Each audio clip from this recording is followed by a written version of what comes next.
pero ya que empezamos este 2024 y se está hablando, incluso el propio ministro de Hacienda, Ricardo Bonilla, estaba hablando de una nueva reforma tributaria, Lucas, todavía no hemos empezado a sentir los impuestos que se adjudican por cuenta de la otra reforma tributaria, la que ya se aplicó. Es decir, estamos hablando de una nueva reforma tributaria, eso es lo que dice el ministro Ricardo Bonilla, pero todavía hay ciertos impuestos que en el 2023 no sentimos y los vamos a empezar a sentir en el 2024 y que hicieron parte de la reforma tributaria, la primera que hizo el gobierno del presidente señora Gustavo Petro. Y de hecho decía hoy el ministro de Hacienda, que está en la Asamblea Extraordinaria de Ecopetrol, que no tienen claro cuándo van a presentar esa revisión de la anterior reforma tributaria, pero que lo que van a buscar, Camila, es corregir un defecto que tiene la reforma de 2022.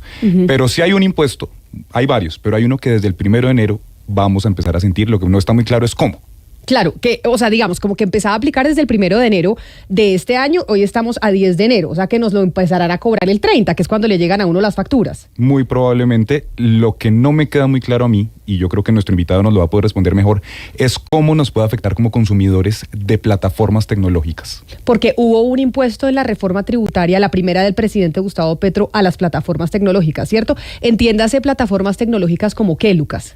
Plataformas tecnológicas, lo primero que es importante, Camila, es no domiciliadas en Colombia. Okay. Es decir, Netflix, HBO, Spotify, cualquier servicio de internet que usted consuma, del que usted sea suscriptor, que no tenga domicilio en Colombia. Amazon no tiene domicilio en Colombia. Creería que yo creo que no tiene. Creo que nos lo podrán aclarar mejor, pero creería que no tiene. Y la pregunta ahí es, pues este impuesto, que en teoría las empresas van a tener la opción entre una retención en la fuente del 10% o presentar una declaración de renta en el país, pues esto, ellos van a asumir ese costo, nos van a subir a nosotros la tarifa en un 10%, porque imagínense, yo tengo Netflix, tengo Spotify, tengo HBO, y donde cada uno suba el 10%, pues eso empieza a complicarse un poco el tema económico, ¿no? Pues es que en el 2024 todo va a subir, cuando tenemos año nuevo los precios suben y por eso el presidente de Alianza IN, que es el gremio de las plataformas digitales, está con nosotros hoy aquí en Mañanas Blue. Presidente José Daniel López, bienvenido, feliz año, feliz 2024, mil gracias por atendernos. Camila, buenos días, feliz año para usted, para toda la mesa de trabajo y los oyentes de mañana. Cuando empezamos el 2024, muchos empezamos con lápiz y papel a hacer cuentas de, bueno, de lo que nos gastamos en diciembre y de cómo vamos a presupuestar si nos alcanza el sueldo o no para el 2024. Con esta aplicación de ese impuesto que le pusieron en la reforma tributaria del 2022 a las plataformas digitales, ¿qué va a pasar con aquellos que somos suscriptores de las mismas, como decía Lucas? ¿En cuánto nos va a subir el precio? Vea, Camila, déjeme ahí hacerle 3 comentarios. Lo primero es que, como lo decía Lucas, esto aplica para todas las plataformas digitales que residen fiscalmente fuera del país, que suelen ser la mayoría de las que consumimos.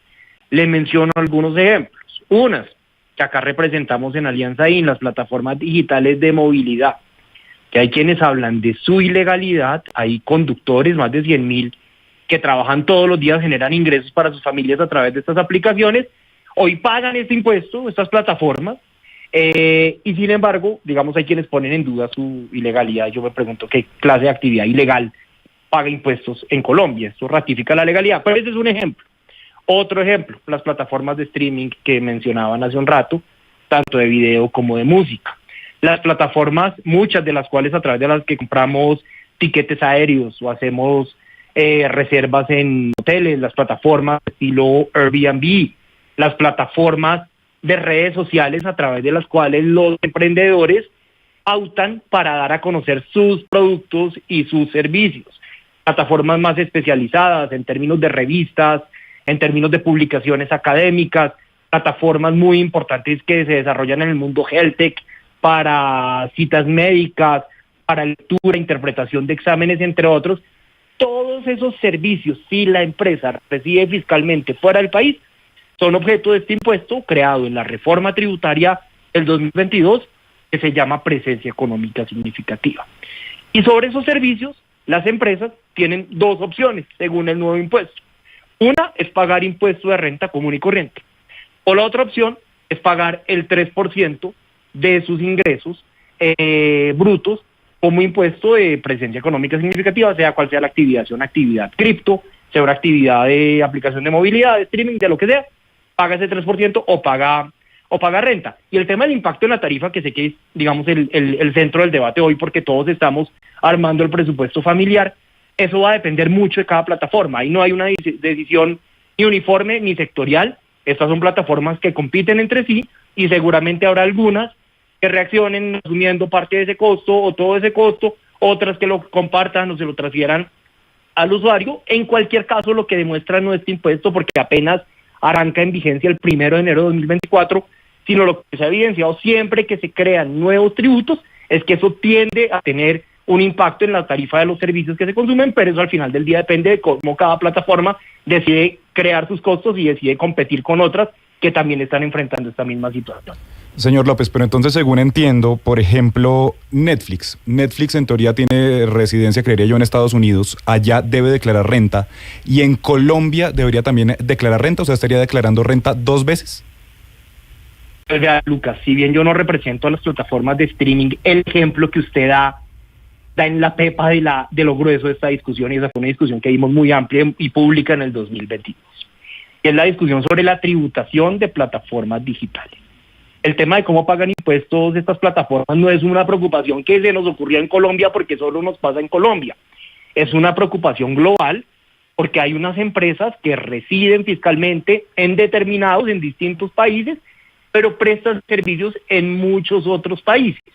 ¿Y cómo hacen esos países en donde se prestan esos servicios para participar, para capturar tributariamente esa riqueza que se genera a partir de la prestación de estos servicios globales digitales?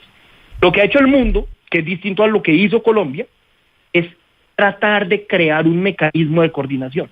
La OCDE tiene un mecanismo, un programa que es el programa BEPS, que está por terminar en su diseño, que básicamente establece una política uniforme entre todos los países miembros para cobrar y redistribuir el equivalente al impuesto de renta, para que no solo lo disfrute el país domiciliario o el país donde reside esa empresa, sino que lo disfruten también las empresas, los países en donde esas empresas prestan servicios. Y la OCDE lo que le dice a esos países miembros es: no se vayan con estrategias unilaterales, no se vayan país por país, sino espérense y acá y nos coordinamos y nos ponemos de acuerdo para que salga algo armónico. Colombia, en la reforma tributaria, en una iniciativa que fue fuertemente liderada por el ministro Ocampo, el exministro Ocampo, decidió crear un impuesto digital unilateral. Ese es un camino prácticamente sui generis entre los países OCDE. No existe otro impuesto digital de un solo país en América Latina. A nosotros en su momento nos correspondió advertir que esto iba a tener efectos no solo en precios, sino en la competitividad del país, y en vista pues de la realidad política que había en torno a esa reforma, y es que se iba a aprobar y que tenía los votos en el Congreso, al final acordamos con el gobierno y con los ponentes una fórmula para mitigar la tasa de ese impuesto y la entrada en vigencia, posponiéndola justamente hasta enero de 2024. Pero debo decir que esta es una figura sui generis, que se estrena unilateralmente casi que a nivel global, pero que lo que están haciendo la mayoría de países en el mundo, justamente para evitar problemas de doble tributación, es que los impuestos de las plataformas digitales se coordinen a través de la OCDE y no que cada país vaya haciendo lo que vaya a considerar. Es decir, el resumen es lo que me dice aquí un oyente, abogado que lo está escuchando, doctor López, que dice a través del 301-764-4108, que es nuestra línea de WhatsApp a través de la cual los oyentes se comunican con nosotros, que el concepto clave en este tema de la reforma tributaria con las plataformas digitales es el de presencia económica significativa, que eso fue lo que se inventó la reforma tributaria del gobierno del presidente Gustavo Petro y que no existe en otras partes del mundo.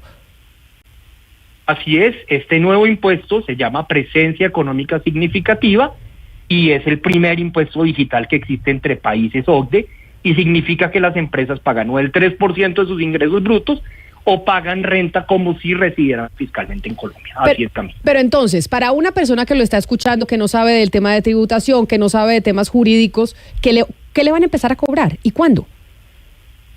Eso va a depender de cada plataforma. A esa persona que no conoce el tema jurídico, que no conoce el tema tributario, lo que hay que decirle es: 1, hay un nuevo impuesto para los servicios que prestan las plataformas digitales que no tienen su sede principal en Colombia. Y 2, que va a depender de cada plataforma y de la competencia y de las decisiones que tome cada compañía, cómo maneja ese nuevo impuesto o ese nuevo costo que tiene su operación. Algunas asumirán una parte de ese costo, otras le transferirán una parte al usuario, otras lo transferirán plenamente, pero eso seguramente se va a ir viendo plataforma por plataforma en las semanas o meses que vienen. Pero mire, doctor López, usted que tiene las cifras en la cabeza y que maneja el tema muy bien, para el gobierno colombiano estamos hablando de cuánto ingreso, es decir, cuánto recibiría el gobierno colombiano por cuenta de esta tributación, de lo que comienzan a pagar ahora las plataformas. Eso en plata significa ¿cuánto? Oiga, me da pena lo que le voy a responder, pero es que nunca nos dijeron. Yo esa pregunta se la hice en su momento al ministro Campo varias veces. El Ministerio de Hacienda durante todo el debate de la reforma tributaria no presentó una cifra estimada de recaudo. Lo que el ministro y su equipo siempre nos dijeron es que era un primer paso en una forma de empezar a avanzar en cobrar estos servicios que no estaban siendo cobrados sí vía IVA, porque desde el 2017 son objeto de cobro de IVA, sino ahora vía renta, pero nunca hemos recibido por parte de las autoridades un cálculo de lo que esto va a significar en términos de recaudo. Seguramente ya a corte del primer semestre del primer año podremos tener ese dato que siempre pedimos y nunca conseguimos. Sí, pero doctor López, pero es muy sorpresivo que usted diga esto, le voy a decir por qué, porque cuando se hace la reforma tributaria se proyectan unos ingresos, hay una expectativa de ingresos, y entonces ahí establece, por cuenta de esto vamos a recibir tanto, se va a recaudar tanto, es decir, esa cifra es muy importante a la hora de aprobar la reforma, o sea, cuánto se va a recibir y cuánto se va a dejar de recibir. Ustedes no tuvieron conocimiento de parte del gobierno exactamente de cuál había sido la proyección de ingresos del gobierno o la expectativa que tiene el gobierno de recibir esos recaudos. Así es, nosotros preguntamos en varias oportunidades, en audiencias públicas, en reuniones, en mesas de trabajo, cuál era la expectativa de recaudo. El gobierno nunca lo supo a ciencia cierta, también varios congresistas lo preguntaron. Lo que sí, digamos, concluimos por el silencio frente a este tema es que seguramente no va a ser un gran recaudo. Nosotros decíamos, oiga, si de acá no va a salir pues los 18 billones de la reforma tributaria de ese entonces, o una parte importante, pues ¿para qué asumimos ese costo en competitividad o para qué nos abrimos del parche de la OCDE un poco en este tema? Pero, y de ahí asumimos pues que seguramente es algo poco representativo en el total del recaudo de la reforma tributaria. Pero así es, esa cifra nunca la conoció ni el Congreso, ni los gremios, ni los interesados en este tema. Como nosotros, no durante el debate legislativo. Como seguimos hablando de reformas tributarias, porque estamos hablando de corregir esa del 2022, o lo está hablando el propio ministro de Hacienda, hay algo que aún no queda claro todavía, doctor José David López, y es el tributo, este impuesto que le van a cobrar y que nos van a cobrar a los usuarios de estas plataformas digitales no domiciliadas en Colombia, ¿obedece a qué? ¿Cuál es la causa del tributo? ¿La venta de un producto, la renta, el ingreso, el impuesto se enmarca en qué concepto específicamente? Enmarca en la opción, en una de las opciones, en el ingreso bruto, en el total recaudado por una empresa a través de la venta de un servicio en línea. Y de eso, la DIAN captura el 3% y ese es el impuesto. Pero entonces en una de las vías que ofreció ese impuesto. Pero entonces le pongo un ejemplo. Si yo compro en Mercado Libre, cuando van a cobrar el impuesto, la DIAN va a cobrar el impuesto de lo que yo compro en Mercado Libre, ¿lo hace del porcentaje que se gana Mercado Libre por esa compra que yo hago o de la utilidad que tiene la plataforma por la compra que yo hago?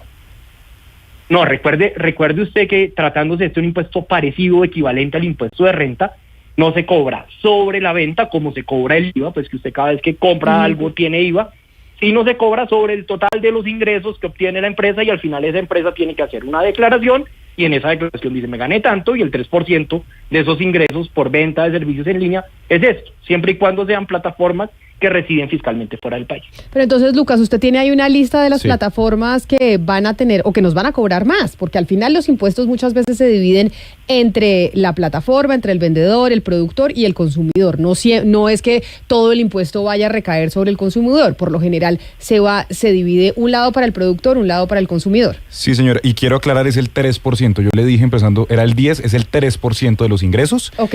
Y bueno, la verdad es que también aclaro, estas son plataformas internacionales, no sé si algunas estén domiciliadas en Colombia, pero podría ser en movilidad, Uber, Cabify, Didi. En streaming está Netflix, Disney Plus, HBO. Está, por ejemplo, también la pauta en redes que decía el señor López, como Meta, que es Facebook, Instagram, está Google, está en alojamiento, Airbnb, Booking, hoteles.com.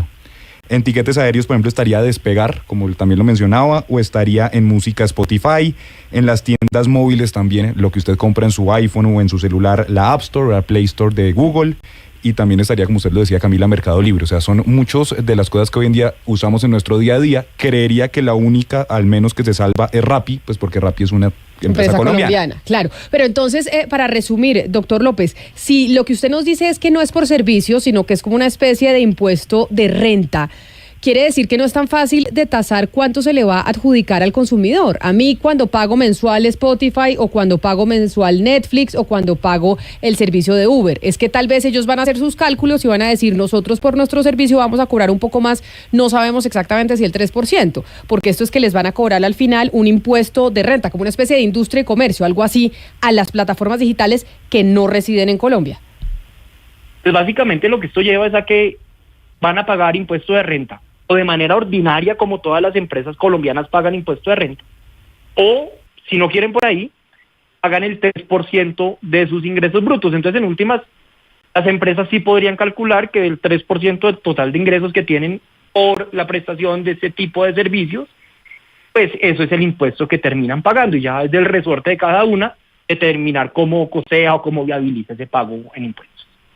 Pues es el presidente de Alianza IN, José Daniel López, el presidente del gremio de estas plataformas digitales, que van a empezar a pagar un impuesto a partir de este 2024. Ese impuesto empezaba a regir a partir del 1 de enero y es un impuesto que se estipuló en la pasada reforma tributaria, en la del 2022, la primera que logró pasar el gobierno del presidente Gustavo Petro, y de la que se está hablando que algunas cosas quedaron cojas y que por esa razón quieren tramitar otra reforma tributaria. Este es el país de las reformas. Mil gracias, doctor López, por haber estado aquí con nosotros explicándonos entonces cómo se va a aplicar ese impuesto en este 2024 y qué afectación va a tener para los usuarios. Un feliz resto de día y bueno, mucha suerte en este año que comienza.